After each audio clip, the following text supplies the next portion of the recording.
এখন আমরা আলোচনা করব যে অতিথির হকগুলি কি কি আর কিভাবে আদায় করবেন। এটা শুরু করার আগে একটি হাদিস বলি যে সেই হাদিসটি সহিহ বুখারীর হাদিস। নবী সাল্লাল্লাহু আলাইহি ওয়াসাল্লাম বলেছেন অতিথির হক রয়েছে, ন্যায্য অধিকার সেটি। আপনি মনে করবেন না যে কোনো লোককে আমি খাওয়াচ্ছি তো এহসান করছি, বরং সেটা তার ন্যায্য অধিকার। একদিন গুরুত্বপূর্ণ অধিকার, হ্যাঁ, আর 3 দিন পর্যন্ত আপনার মুস্তাহাব অধিকার, আর তারপরে আপনার ইচ্ছা, পারলে খাওয়ান আর না পারলে বলেন যে আর পারছি না, বলতে পারেন না। জি, নবী সাল্লাল্লাহু আলাইহি ওয়াসাল্লাম কি বলছেন সেই হাদিস সহিহ বুখারী, ওয়াইন্না লিযাওরিকা আলাইকা হাক্কান, তোমার অতিথি মেহমানের হক রয়েছে। তো মেহমানের হক মানে শুধু খাবার দেওয়া নয়, মেহমানের হক যদি রাত হয় তাহলে রাতে থাকার ব্যবস্থা দেওয়া। জি, মেহমানের হক হচ্ছে তার সাথে কিছুক্ষণ কথা বলা। এটা করবেন না যে খাইয়ে দিলাম ব্যাস সাথে সাথে টান, হ্যাঁ খাওয়া দাওয়া হয়েছে আর গল্প না, কথা না, কিচ্ছু না, খাওয়া দাওয়া হয়েছে থাকেন আপনি, আমি ঘরে ঢুকে পড়লাম। না না, এটা আদবের খেলাফ, এটা আদবের খেলাফ, এটা মেহমানের সম্মান হল না। এই জন্য মেহমান যতক্ষণ না উঠে যাচ্ছে, হ্যাঁ, যদি চলে যাওয়ার হয় তো না উঠে যাচ্ছে, আপনি আগে উঠে ভিতরে ঢুকে যাবেন না আপনি, হ্যাঁ, যাতে করে তাড়াতাড়ি চলে যান।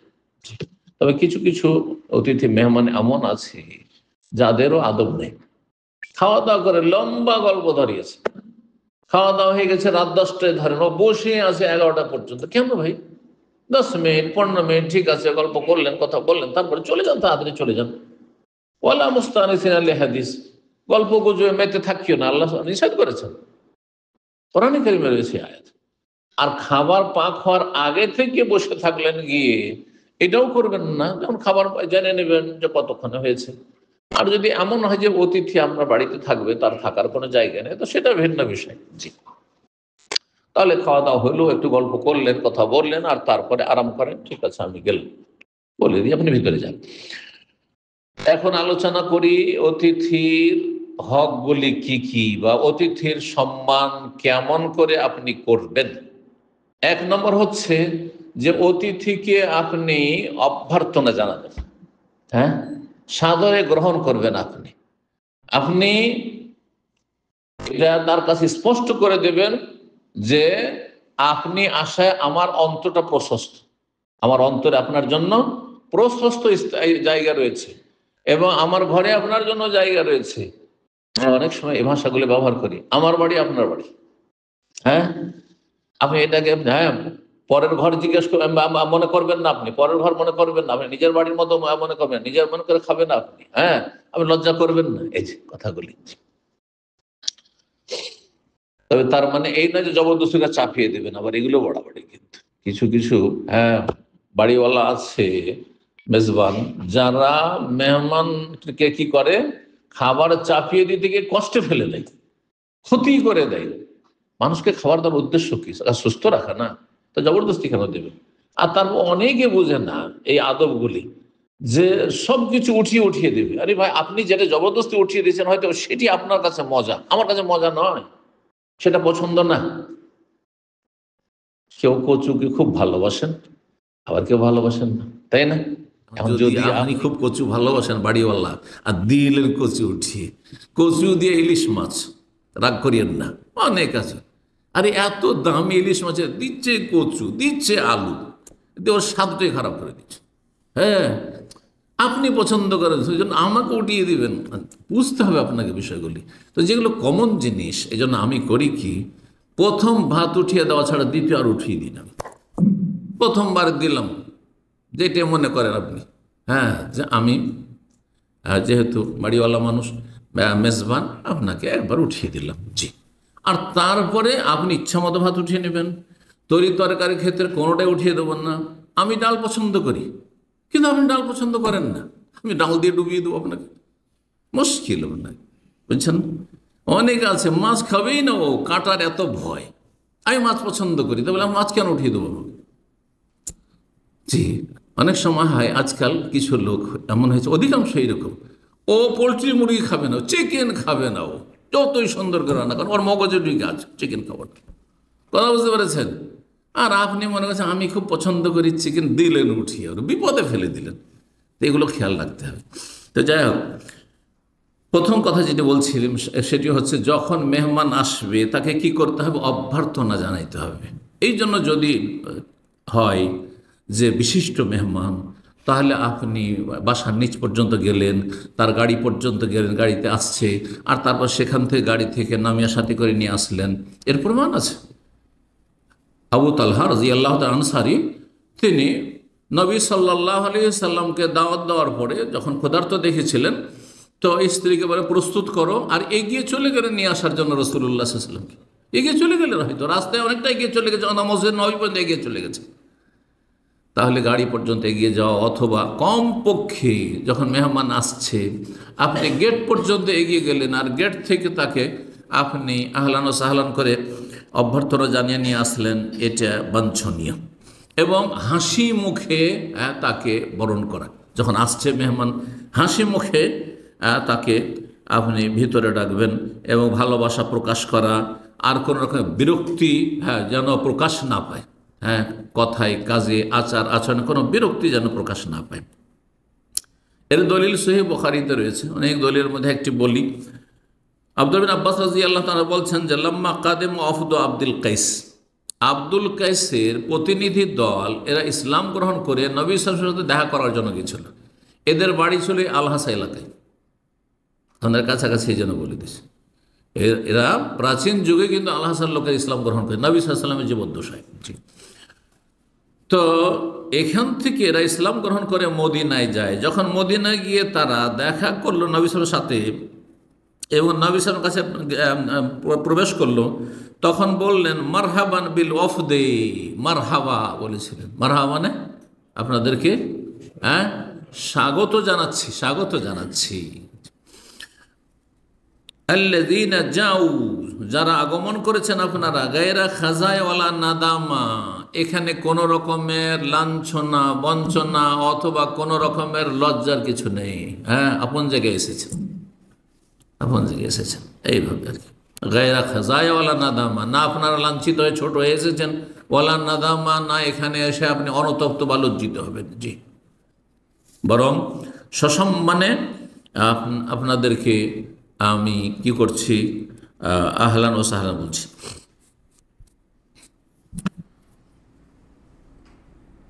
দুই নম্বর যে বিষয়টি অতিথির সম্মান প্রদর্শনের ক্ষেত্রে, সেটা হচ্ছে যে আপনি অতিথির আতিথ্য করতে গিয়ে আপনি মধ্যম পন্থা অবলম্বন করবেন, বাড়াবাড়িও না, ছাড়াছাড়ি না, মানে খাবার এত বেশি না আর এত বেশি আইটেম না, যেটা কথা প্রসঙ্গে একটু আগে বললাম, যেটা সীমালঙ্ঘন হয়ে যায়, ইসরাফ, যেটি কোরআনের ভাষায় তার অন্তর্ভুক্ত, অপচয় অপব্যয়ের অন্তর্ভুক্ত না হয়ে যায়। আর এমন কৃপণতা নয় যে আপনি একেবারে সাধারণ, প্রথম নেই সাধারণ খাবার একটু, অথচ আপনার আছে, না থাকলেও অসুবিধা নেই, আপনার যা আছে তাই অসুবিধা নাই। নবী সাল্লাল্লাহু আলাইহি সাল্লাম কখনো কখনো সাহাবায়ে কেরামদের বাগানে গেছেন, শুধু পানি আর কি রয়েছে, খেজুর, সেটাই ছিল সেটা। কিন্তু আপনার বাড়িতে যদি থাকে মাছ গোস্ত থাকে, তাহলে আপনি শুধু ডিম কেন দেবেন? মাছ গোস্ত যদি থাকে তাহলে শুধু ডাল ভাত কেন, সবজি ভাত কেন দেবেন? তার সাথে অন্তত একটা দুটো আইটেম কিছু করবেন, এইরকম। জি, মধ্যম পন্থা অবলম্বন করবেন, অপচয়ও না আর কৃপণতাও নাই। আল্লাহ রাব্বুল সূরা আরাফ আয়াত নম্বর 31 ইরশাদ করছেন, ওয়ালা তুসরিফু, তোমরা অপচয় করিও না, অপচয় করিও না, যতটা প্রয়োজন তার অতিরিক্ত খুব বেশি করে করা, এটি হচ্ছে অপচয়। ইন্নাহু লা ইউহিব্বুল মুসরিফিন, কারণ আল্লাহ রাব্বুল আলামিন অপচয়কারীদেরকে ভালোবাসেন না। তা আপনি খাওয়ালেন এত বেশি লৌকিকতা করে, তাকাল্লুফ করে, আর এত বেশি করে দিলেন আপনি, যে আল্লাহর ভালোবাসা পেলেন না, আপনি ভালো কাজ করে, ভালো কাজটা খারাপ হয়ে গেল, ভালো কাজটা অনেক সময় গুনহার কাজ হয়ে গেল, আল্লাহর কাছে ঘৃণিত কাজ হয়ে গেল। তিন নম্বর যে বিষয়টি অতিথির আপ্যায়নের ক্ষেত্রে, সেটা হচ্ছে যারা আলেম ওলামা তাদের শ্রদ্ধা সম্মান করবেন, যারা বয়োজ্যেষ্ঠ প্রবীণ মানুষ তাদের শ্রদ্ধা সম্মান করবেন, তাদের সম্মানে আলাদা, তাদের শ্রদ্ধায় আলাদা। এলমের ক্ষেত্রে বড় অথবা বয়সের ক্ষেত্রে যারা বড় তাদেরকে প্রাধান্য দেবেন, তাদের সম্মান শ্রদ্ধা আরো বেশি হইতে হবে, এবং এই ক্ষেত্রে তাদেরকে গুরুত্ব দেবেন। বিভিন্ন দিক থেকে গুরুত্ব দেবেন, কথাবার্তা আগে তাদের সাথে। হ্যাঁ, এই নয় যে ছোট বাচ্চারা আছে, যুবকরা, তাদের সাথেই কথা বলতে বেশি শুরু করে দিলেন। হ্যাঁ হ্যাঁ, তাদের সাথে হাসি রসিকতা শুরু করে দেন, এই মুরব্বীদের কোনো খোঁজ খবরই নিচ্ছেন না। হ্যাঁ, এমনটা যেন না হয়। আর খাওয়া দাওয়ার ক্ষেত্রেও তাদেরকে আগে দেবেন, পানাহার যা কিছু দেবেন তাদেরকে আগে দেবেন। কোন দিক থেকে দেবেন? ডান দিক থেকে না বাম দিক থেকে? ডান দিক থেকে। এই জন্য উচিত হচ্ছে যারা প্রবীণ ব্যক্তি, এলমের দিক থেকে অথবা বয়সের দিক থেকে যারা সম্মানিত, তাদেরকে ডান দিকে বসাবেন। ডান দিকে বসাবেন, একসাথে যদি বসে খান ডান দিকে বসাবেন, আর ডান দিক থেকে দিতে লাগবেন। এই জন্য আমি করি কি, সবসময় আমার ছেলেদেরকে বাম দিকে বসে, আমার ছেলেদেরকে বাম দিকে বসে, কারণ ওরা পড়ে। ডান দিকে যদি ছেলেগুলোকে বসায় আর মেহমানকে বাম দিকে বসায়, তাহলে তো এদের সিরিয়াল পরে আসবে, এমনটা যেন না। তো এই বিষয়গুলো খেয়াল রাখতে হবে। জি, এই মর্মে সহিহ বুখারীতে একটি হাদিস রয়েছে। আনাস রাদিয়াল্লাহু তাআলা বর্ণনা করেন, তিনি বলছেন আন্নাহু রাআ রাসূলুল্লাহ শারবা লাবানান। আনাস বলছেন যে তিনি দেখেছেন রাসূলুল্লাহ একবার যে তিনি দুধ পান করলেন। ওয়া তাদারাহু ফাহালাবতু শাতান, তিনি দুধ পান করেন। বলছেন আতাদা ফাহালাবতু শাতান, বলছেন আনাস যে তার বাড়িতে একবার গেছেন নবী সাল্লাল্লাহু আলাইহি সাল্লাম, তো আমি দুধ দহন করলাম। বকরির দুধ, ছাগলের দুধ তারা খেত। আজকাল আমরা ছাগলের দুধ খাই না, কারণ পর্যাপ্ত গরুর দুধ রয়েছে, হ্যাঁ, আর উটের দুধ রয়েছে। ফাশুবতু লিরাসূলিল্লাহ মিনাল বিরি, তারপরে সেই দুধে আমি কূপের, হ্যাঁ, সুপেয় পানি মিক্স করলাম, মিশিয়ে দিলাম। তাহলে বোঝা গেল যে পানি খেয়া বিক্রি করবেন তখন আপনি মিক্স করবেন না, কিন্তু পান করাচ্ছেন যখন, তখন পানি মিক্স করে দিতে পারেন। বোঝা গেছে না? এটা অনেক সময় উপকারী হয়। অনেক সময় আপনি পানি মিক্স করে দিলে তার ক্ষতিটা কমে যায়। যদি এটা মনে করেন তাহলে সেটাই করবেন। অনেকে আছেন লবণ, গাঢ় লবণ খাবেন না, কিন্তু তো পানি মিক্স করে দেন, পছন্দ করেন। অনেকে আবার তাতে 7 আপ মিক্স করে বা মিরিন্ডা মিক্স করে পছন্দ করেন। করেন না? করেন না? এগুলো করেন। তো এর বৈধতা তাহলে প্রমাণ হয় যে কি করলেন, নবী সাল্লাল্লাহু আলাইহি সাল্লামকে দুধ দেওয়ার ক্ষেত্রে তাতে পানি মিশিয়ে দিলেন। অনেকের লিভার ফাংশন দুর্বল থাকে, পেট দুর্বল থাকে, তখন একেবারে খাঁটি দুধ যদি পান করে তো পেট খারাপ করে দিল, কিন্তু তাতে পানি মিক্স করে দেন। দুধের পরিমাণটা যখন কমে গেল তখন ক্ষতির আশঙ্কাটা, সম্ভাবনা কমে গেল। তো এই হিকমত অবশ্যই আছে। ফাতানাওয়াল আল কাদহা ফাশারিবা, নবী সাল্লাল্লাহু আলাইহি ওয়াসাল্লাম সে পেয়ালা, যে পাত্র ছিল, সেটা নিলেন এবং পান করলেন। আগের যুগে আলাদা আলাদা করে প্রত্যেকের গ্লাস আর প্রত্যেকে দেওয়া হচ্ছে, এইরকম ব্যবস্থা ছিল না।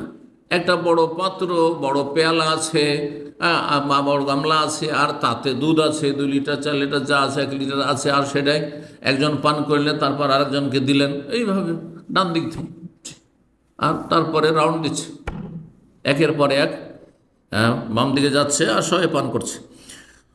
বলছে ওয়ানি আসারি আবু বকরিন ওয়া ইয়ামিনিহি আরাবি, বাম দিকে সেই দিন আবু বকর সিদ্দিক রাদিয়াল্লাহু তাআলা বসেছিলেন, আর ডান দিকে ছিলেন একজন বেদুইন ব্যক্তি। ফাআতাল আরাবিয়া ফাদলাহু, তারপর রাসূলুল্লাহ কাকে দিলেন? হ্যাঁ, বাম দিকে যে ছিল তাকে দিলেন না আবু বকরকে দিলেন না কাকে দিলেন? হ্যাঁ, ডান দিক থেকে শুরু করলেন, ডান দিকে দিলেন, কারণ ডান দিকে যেহেতু সেই আপনার আছে, আপনার ওই বেদুইন আছে। সুম্মা কালা, তারপর আল আইমান ফাল আইমান, ডান দিককে প্রাধান্য দাও, ডান দিককে প্রাধান্য দাও। তো এই হাদিসটা প্রমাণ করে যে ডান দিককে বেশি প্রাধান্য দিতে হবে। যদি এদিকে শ্রেষ্ঠ ব্যক্তি আবু বকর সিদ্দিক রাদিয়াল্লাহু তাআলা বসে আছেন, কিন্তু ডান দিক যে তার উপর প্রাধান্য পাবে, তাহলে যদি এমনটা হয় যে যারা প্রবীণ মানুষ, যারা সম্মানিত মানুষ, তারা বাম দিকে বসে আছেন, আর তাদের তুলনায় যারা ছোট তারা ডান দিকে আছেন, তাহলে ডান দিককে প্রাধান্য দিতে হবে, ডান দিকে থেকে শুরু করতে হবে। এই জন্য কিন্তু এই ক্ষেত্রে আপনি করতে পারেন যেটা বলছিলাম, যে আপনি সম্মানিত ব্যক্তিদেরকে, আলেম ওলামাকে অথবা প্রবীণ ব্যক্তিকে ডান দিকে বসবেন, তাদের বাম দিকে বসবেন, আর তাহলে হলো যে ডান দিক থেকেও শুরু হলো, আর যারা প্রবীণ ব্যক্তি বা বয়োজ্যেষ্ঠ সম্মানিত তাদেরকে প্রথম দিলেন। জি, 4 নম্বর যে বিষয়টি, সেটি হচ্ছে যে মেহমান অতিথি যখন আপনার বাড়ি থেকে বিদায় হবে, তখন আপনি রুম থেকে বিদায় করে দিবেন না। এটা খানিকটা অতিথির গুরুত্ব না দেওয়া প্রমাণ করে। অনেক সময় সে মনে কষ্ট পেতে পারে, আর কষ্ট যদি কেউ নাও পায় তবুও অনেকের উদারতা আছে, এটা কোনো মাইন্ড করবে না, কষ্ট পাবে না, কিন্তু তারপরও আপনার জন্য উত্তম হচ্ছে যে আপনি আপনার দরজা পর্যন্ত বেরিয়ে যান, দরজা পর্যন্ত গিয়ে বিদায় করে আসেন।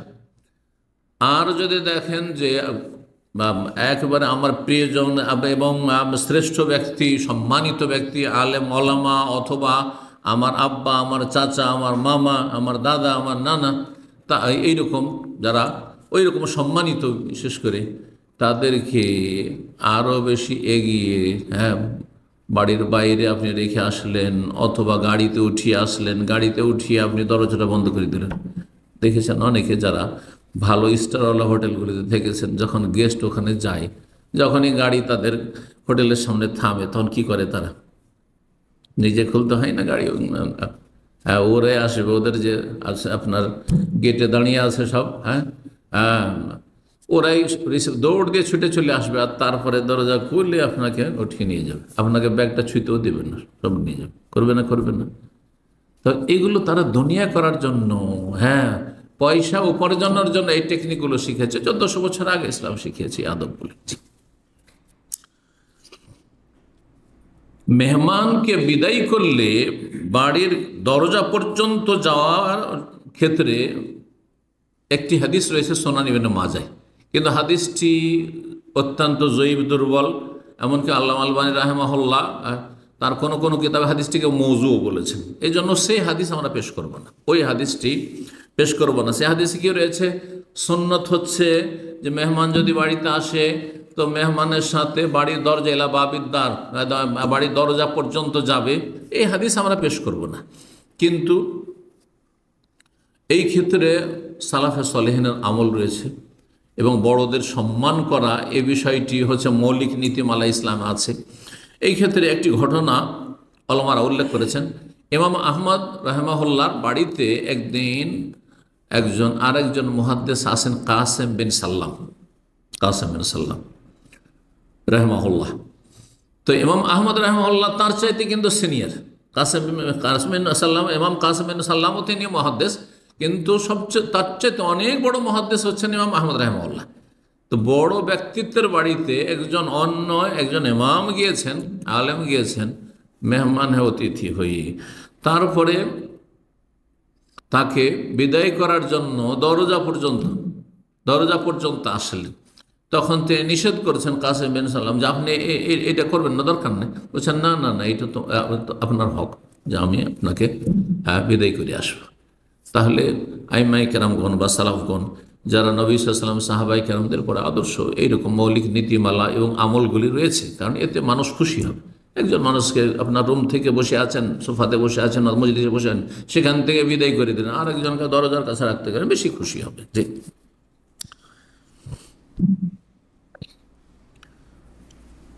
5 নম্বর যে বিষয়টি অতিথির সম্মানের ক্ষেত্রে, সেটি হচ্ছে যে বা অতিথির কিছু করণীয় রয়েছে, অতিথিরও কিছু করণীয় রয়েছে। যেমন যিনি মেজবান হবেন, যিনি আপ্যায়ন করবেন, তার দায়িত্ব রয়েছে অতিথির সম্মান করা। তেমনি অতিথিরও কিছু দায়িত্ব রয়েছে, সেটি এখানে উল্লেখ করব। সেটা হচ্ছে যে যখন আপনি খাওয়া দাওয়া করলেন কারো বাড়িতে, আপনাকে আপ্যায়ন করলো, তাহলে আপনি সেই বাড়িওয়ালাকে দোয়া দেবেন। এ মর্মে কয়েকটি দোয়া রয়েছে, রাসূলুল্লাহ সাল্লাল্লাহু আলাইহি সাল্লাম থেকে প্রমাণিত। একটি দোয়া হচ্ছে নবী সাল্লাল্লাহু আলাইহি ওয়াসাল্লাম, সেই হাদিসটি হচ্ছে আনাস রাদিয়াল্লাহু আনহু বর্ণনা করেছেন। বলছেন যে একদিন সাদ বিন ওবাদার বাড়িতে আসলেন। কার বাড়িতে আসলেন? সাদ বিন ওবাদার বাড়িতে আসলেন রাদিয়াল্লাহু তাআলা, আনসারী। ফাজাআ বিখুবজিন ওয়া যাইতিন, নিয়ে আসলেন তিনি খাবার হিসাবে রুটি এবং জৈতুনের তেল। তখন জৈতুনের তেল ব্যবহার হইতো তরকারি হিসাবে। জি, আলাদা তরকারি শাকসবজির ব্যবস্থা ছিল না মদিনায়। জৈতুনের তেলে ডুবিয়ে ডুবিয়ে রুটি খাওয়া। আপনাদের বাপ দাদা যদি 50 বছর 60 বছর বয়সের থাকে, তাদেরকে জিজ্ঞাসা করলে বলবেন যে এক সময় আমরা কিন্তু পুরনো যুগ পেয়েছি, নতুন যুগ পেয়েছি। আজকাল রুটিতে কমপক্ষে কি থাকবে? কমপক্ষে কি থাকবে? হ্যাঁ, সবজি। হ্যাঁ, মাছ গোস্ত যদি নাও থাকে, গোস্ত না থাকে, ডিম না থাকে, কি থাকবে? সবজি থাকবে, ডাল থাকবে, ঠিক কিনা? তার আগে কি ছিল কে বলতে পারেন? হ্যাঁ হ্যাঁ, হালুয়া তো এখনো হালুয়া আছে, হালুয়া সুজি সেমাই তো আছে এখনো। হ্যাঁ, তার তার আগে তার আগে চিনি ছিল, না গুড় ছিল। চিনি নিত, আর চিনিতে একটু পানি ঢেলে ওতে ডুবিয়ে ডুবিয়ে জৈতুন তেলে ডুবিয়ে যেমন ওই রকম করে খেত। এটা একটু শিক্ষিত লোকেরা, এটা যুগ আজকে থেকে 40-45 বছর আগে কথা বলছি, ছাত্র জীবনে দেখেছি। যদি কেউ এটা দেয় তো অনেকটা ভালো। হ্যাঁ, আর তখন সবজি মানে 6 মাস শুধু আলুই চলতো, এত সবজির ব্যবস্থা ছিল না। ওই শীতকালে বিভিন্ন সবজি, বাকি গ্রীষ্মকালে বাঙালি সমাজে 6 মাস আলু তো আলু। আলু সবজি, আলু সবজি দিলে অনেক ব্যাপার, অনেক বড়। আচ্ছা, চিনি চিনি আর গুড় হলে একটা। তার আগ কি ছিল, বা ওই যুগটাতে চিনি গুড়ের যুগে গরিবদের বাড়িতে রুটির সাথে লবণ বাটা ছিল, না চাটনি বাটা ছিল। লবণ বা চাটনি, ধনের চাটনি অথবা রসুনের পাতা, সেটাকে পিষে ওই লবণ দিয়ে ওইটি দিয়ে রুটি খাওয়া হইত। এটা যদি আজকে থেকে 40 বছর আগে, 40-45-50 বছর ধরে, আমার 13 বছর বয়স, ভালো করে মনে পড়ছে। আমরা লজিং খেয়ে পড়েছি, জায়গির খেয়ে পড়েছি। তো তাতে সাধারণ মানুষ যারা, তাদের বাড়িতে এরকম অবস্থা থাকতো। ওর চাইতে একটু যখন একটু ভালো হতে একটু, তখন কি করতো আপনার ওই চিনি দিত। আর না হলে ওর চাইতে একজন মাস্টার সাহেব ছিলেন, হাই স্কুলের হেডমাস্টার, তার বাড়িতে আলুর ভাজি, ওইটা বিশাল ব্যাপার ছিল। ডিম ভাজি নয় জি, আর আপনার অন্য কিছু গোস্ত নয় জি, চিকেন না, কিচ্ছু ছিল না। আর এই পোলট্রি চিকেন ছিলই না সেই যুগে, ওই যুগে ছিলই না। এটা এটা যে হয়তো এই আপনার 30 বছর আগে হয়তো এসে কি তারও কম। তো যাই হোক, কি বলছিলাম, রাসূলুল্লাহ সাল্লাল্লাহু আলাইহি সাল্লামের সামনে পেশ করলেন সাদ বিন উবাদা কি, রুটি আর জৈতুন তেল। আজকাল জৈতুন তেল খাচ্ছেন, কিন্তু কিসে খাচ্ছেন? ওই ফুল কিনে নিচ্ছেন, ফুলের ডাল আফগানি হোটেল থেকে, আর তারপরে ওতে জৈতুন তেল ঢেলে খাচ্ছেন আপনি। জি, নবী সাল্লাল্লাহু আলাইহি ওয়াসাল্লাম শুধু জৈতুন তেলে ডুবিয়ে খেয়েছেন, আল্লাহু আকবার। তবুও তার সেই জামানায় শান্তি ছিল মানুষের, আর আপনার শান্তি নেই, আমার শান্তি নেই। হ্যাঁ, খাই খাই খাই খাই, আরো সুখ চায়, আরো শান্তি চায়, আরো শান্তি চায়, আরো টাকা পয়সা চায়, আল্লাহু আকবার। পরিতুষ্টি কম। তো কি বলছিলাম, তারপর রাসূলুল্লাহ সাল্লাল্লাহু আলাইহি ওয়াসাল্লাম খাওয়া দাওয়া করে দোয়া দিলেন সাদ বিন আবি উবাদাকে, আফতারা ইনদাকুম সায়ামুন। সায়ামুন মানে রোজাদার হয়, তাহলে নবী সাল্লাল্লাহু আলাইহি ওয়াসাল্লাম হয় রোজা ছিলেন। আবার রোজাদার না হয় এমনি যে বাসি পেটে থাকে, তাকেও সায়ামুন। এই জন্য ইংরেজিতে রোজাকে কি বলা হয়? সিয়ামকে ফাস্টিং। আর বাসি পেটে থাকে বা সকালের নাস্তাকে কি বলা হয় ইংরেজিতে? ব্রেকফাস্ট। রোজা আছেন নাকি? না, তখন বাসি পেট ছিলেন, এখন আপনি সেটা ভাঙলেন আপনি, তাই না? জি। তো আফতার দেখুন, সায়মন মানে অনাহার ব্যক্তি, অথবা যে খালি পেটে যে ছিল সেই ব্যক্তি তোমাদের কাছে খাবার খেলো। ও আকাল তো আমাকুমুল আবরার, তোমাদের খাবার খেলো ভালো মানুষরা, নেক মানুষরা। ওয়াসাল্লাত আলাইকুল মালাক, ফেরেশতারা তোমাদের জন্য রহমতের দোয়া করলো। ফেরেশতাদের দোয়া তোমাদের জন্য রয়েছে, আমাদের দোয়া তো রয়েছে, ফেরেশতারও দোয়া রয়েছে। মুসনাদ আহমদ, আবু দাউদ, নাসাঈতে হাদিসটি রয়েছে, হাদিসটি সহিহ। সহিহ মুসলিমে, তিরমিজিতে অন্যান্য হাদিসে আরেকটি গুরুত্বপূর্ণ দোয়া রয়েছে সহিহ মুসলিমের, আল্লাহ বারিক লাহুম ফিমা রাযাকতাহুম ওয়াগফির লাহুম ওয়ারহামহুম। যদি কারো আপনি অতিথি মেহমান হন, তাহলে বাড়িওয়ালা মেজবানের জন্য, সেই বাড়িওয়ালাদের জন্য দোয়া করে, আল্লাহ বারিক লাহুম, আল্লাহ তাদের বরকত দাও, ফিমা রাযাকতাহুম, তাদের রেজেকে, হ্যাঁ, তাদের খাদ্য পানীয়তে, ওয়াগফির লাহুম, এবং তাদের গুনাহ মাফ করো, ওয়ারহামহুম, তাদের ওপর রহমত করো, দয়া করো। তৃতীয় দোয়া রয়েছে, কে জানে? আল্লাহুম্মা আত'ইম মান আতামানি ওয়াসকি মান সাকানি। হে আল্লাহ, যে আমাদেরকে খাওয়াইলো বা আমাকে খাওয়াইলো তাকে তুমি খাওয়াও, আর যে আমাকে পান করালো তাকে তুমি পান করাও। এই দোয়াগুলি বলে কার হক আদায় করবেন? হ্যাঁ, মেজবানের, বাড়িওয়ালার হক আদায় করবেন, অতিথি মেহমান। ছয় নম্বর যে বিষয়টি সেটা হচ্ছে অতিথিকে কোনোভাবে কষ্ট দেবেন না। অতিথির কষ্ট যেন না হয় যথাসাধ্য চেষ্টা করবেন। সেটা কষ্ট কি দিয়ে হয়? কথার দ্বারাও হয়, আবার আচার আচরণও কষ্ট হয়। কোনো আচার আচরণে কষ্ট দেবেন না, কোনো কথার দ্বারা কষ্ট দেবেন না। জি, কোনো মুসলিমের জন্য জায়েজ না যে কোনো মানুষকে কষ্ট দেবে, এমনকি অমুসলিমকে কষ্ট দেবে, এটিও জায়েজ নয়। জি, সুতরাং যখনই অতিথি আসবে তখন তাকে আপনি স্বাগত জানাবেন, আপনি বড় হাসি খুশির সাথে, এবং তার সাথে বসে কথা বলবেন এবং তার খোঁজ খবর নেবেন, অবস্থা সম্পর্কে জানবেন, নিজে কিছু কথা নিজে শোনাবেন, তার কাছ থেকে শুনতে চাইবেন। আর কারো গীবত করা শুরু করবেন না, আপনি চুগলখড়ি করা শুরু করবেন না, মজলিসে এমন কোনো গুনাহ করবেন না যেটাতে অনেক সময় দিনদার পরেশগার মানুষ, ভালো মানুষ, আর আপনি তার সামনে কারো গীবত করা শুরু করলেন, করে চুগলখড়ি করা শুরু করলেন, সেটা পছন্দ করলেন না। আপনি হয়তো বাহবা নিতে চাইলেন যে আমি অনেক কিছু জানি, হ্যাঁ অনেকের দোষ ত্রুটি জানি, কিন্তু আপনি হয়তো তাকে অসন্তুষ্ট করলেন। আপনি খাওয়া দাওয়া ঠিকই দিলেন, কিন্তু আপনি গীবত করে মজলিসটাই খারাপ করে দিলেন। আপনি মনটা তার খারাপ হয়ে গেল এইসব কথা শুনে, নেগেটিভ কথাবার্তা শুনে। এমন যেন না, তারপরে হারাম কাজ এগুলি। তো এই মর্মে হাদিস, প্রসিদ্ধ হাদিসের অংশ যেটুকু একটু আবার বলি, মান কানা ইউমিনু বিল্লাহি ওয়াল ইয়াউমিল আখির ফালইউকরিম যায়ফাহু, যেই ব্যক্তি তোমাদের মধ্যে আল্লাহ পরকালে বিশ্বাসী সে যেন অতিথির সম্মান করে, অতিথি যেন সম্মান হয়। এই জন্য অতিথির সাথে কি করতে হবে? কথাবার্তাও বলতে হবে। ওলামারা বলছে অতিথির আরেকটি হক বলা যায় যে 7 নম্বর, সেটি হচ্ছে যে শুধু খাওয়িয়ে দিয়ে আপনার ছুটি না, কথা বলবেন। যদি রাত্রে খাওয়া দাওয়ার পরে কথা বলতে পারবেন, অথচ এসা পরে বিনা কাজে দিনের যদি শিক্ষা না থাকে তাহলে এমনি গল্প গুজব করা অপছন্দনীয়, মাকরুহ। তারপরে অতিথির সাথে গল্প করার প্রমাণ সাহাবায়ে কেরামদের রয়েছে, আবু বকর সিদ্দিক রাদিয়াল্লাহু তাআলা রয়েছে। সুতরাং অতিথির সাথে কিছুক্ষণ হলেও খাবারের আগে আর পরে কথা বলবেন। 8 নম্বর যে বিষয়টি সেটা হচ্ছে যে ভালো মানুষকে আপনি অতিথি মেহমান বানাবেন, ফাসেক ফাজের নয়। নিছক দুনিয়ার স্বার্থে পাপিষ্ট, ফাসেক ফাজের, বেনামাজি, আর তারপরে যারা বিভিন্ন হারাম কাজে জড়িয়ে আছে, ধূমপান করে, হারাম খায়, হারাম রোজগার করে, সুদ খায়, ঘুষ খায়, বেঈমান আর অসৎ লোক সমাজের, তাদেরকে আপনি খাওয়াচ্ছেন দুনিয়ার স্বার্থে, এমনটা করবেন না। নবী সাল্লাল্লাহু আলাইহি ওয়াসাল্লাম এই হাদিসে বলেছেন, ওয়ালা ইয়াকুল তুআমাকা ইল্লা তাকি, তোমার খাবার যেন মুত্তাকি, পরহেজগার, আল্লাহ ভীরু মানুষ খায়, আলেম হোক অথবা সাধারণ মানুষ হোক, কিন্তু ফরজ ওয়াজিব আদায় করে, হারাম নাজায়েজ, প্রকাশ্য হারাম নাজায়েজ কাবিরা গুনাহ তার জীবনে নেই, এইরকম লোককে খাবার খাওয়াবেন। 9 নম্বরে যে বিষয়টি সেটি হচ্ছে হাসি মুখে আপনি তার সাথে কথা বলবেন, মুখ ভারী করে নয়, হাসি মুখে কথা বলবেন শুরু থেকে শেষ পর্যন্ত, যাতে সে নিশ্চিত হয় যে আপনাকে পেয়ে বাড়িওয়ালা খুশি আছে, হ্যাঁ খুশি আছে।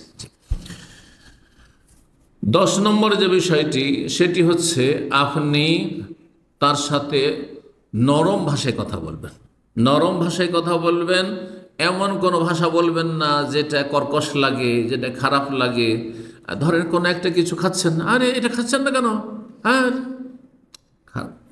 আচার আচরণ কথাবার্তায় বোঝা যায় যে আপনি তাকে হেয় প্রতিপন্ন করছেন, অথবা তাকে তিরস্কার করছেন, অথবা তাকে ছোট করছেন, এমন কিছু না হয়। তো এই বিষয়গুলি রয়েছে। আল্লাহ রাব্বুল যেন আমাদেরকে অতিথির সম্মান প্রদর্শনের তৌফিক দান করেন, এবং আল্লাহ রাব্বুল আলামিন